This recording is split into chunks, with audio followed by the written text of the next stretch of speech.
আমাদের ভারপ্রাপ্ত চেয়ারম্যানের নির্দেশক্রমে তারুণ্যের যে সমাবেশ, এই সমাবেশকে কেন্দ্র কইরা মুন্সিগঞ্জ থেকে হাজার হাজার নেতৃবৃন্দ চলে আসছেন।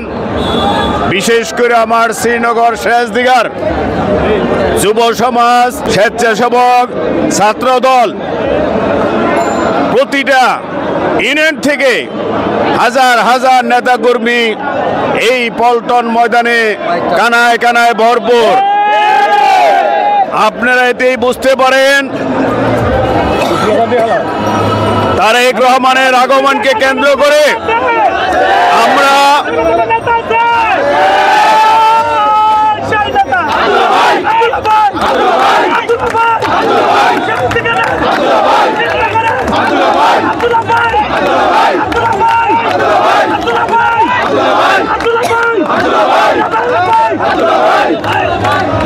আপনারা এই পল্টনের যেদিকেই তাকাবেন সেইখানেই দেখবেন শ্রীনগর শেষদিঘান এই দুই উপজেলার এই তারুণ্যের সমাবেশে আজকে যেভাবে সমাবেত হয়েছে এতেই বোঝা যায় শ্রীনগর শেষদিঘান কতটুক শক্তিশালী।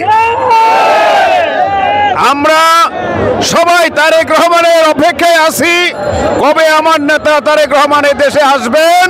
এবং এই তারুণ্যের সমাবেশ থেকে আমরা ঘোষণা করতে চাই আগামীতে এই সরকারকে অবশ্যই অবশ্যই নির্বাচনের রোডম্যাপ ঘোষণা করতে হবে। আজকে আমরা বলবো আমরা সবাই এক, আমরা সবাই জিয়ার সৈনিক এবং সামনে আমরা তারেক রহমানকে নিয়ে এই দেশকে পুনরায় স্বাধীন করব ইনশাআল্লাহ।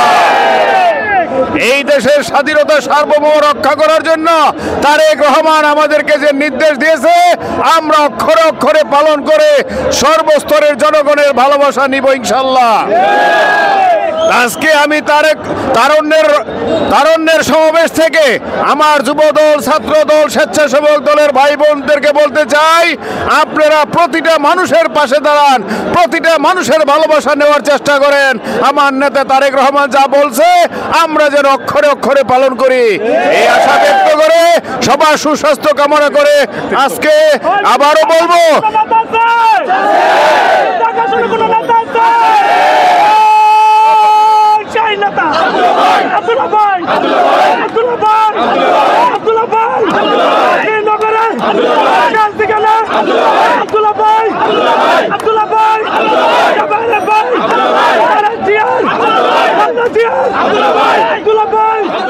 দফা আপনারা সবাই জানেন, সবাইকেই বলবো এই 31 দফা সর্বস্তরের জনগণের কাছে পৌঁছায় দিতে হবে।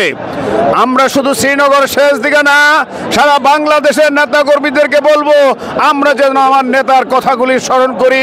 আমরা বিশেষ করে মুন্সিগঞ্জ ডিস্ট্রিক্টের প্রতিটা থানায় থেকে আজকে যারা আসছেন তারুণ্যের সমাবেশে সবাইকে আমি বলবো আমরা যেন এই সমাবেশ থেকে মুন্সিগঞ্জে যাওয়ার পরে মুন্সিগঞ্জ জেলার প্রতিটা ঘরে ঘরে তারেক রহমানের এই 31 দফা বাস্তবায়নের জন্য সবার কাছে পৌঁছায় দেব ইনশাআল্লাহ। মুন্সিগঞ্জ জেলা শুধু কথায় নয় কাজেই প্রমাণ। মুন্সিগঞ্জ ধানের অভাব নাই ইনশাআল্লাহ, বিএনপির ঘাঁটি মুন্সিগঞ্জের মাটি, এটা আমরা সামনে প্রমাণ করে দিব ইনশাআল্লাহ। সবাই ভালো থাকেন, সুস্থ থাকেন, আল্লাহ হাফেজ।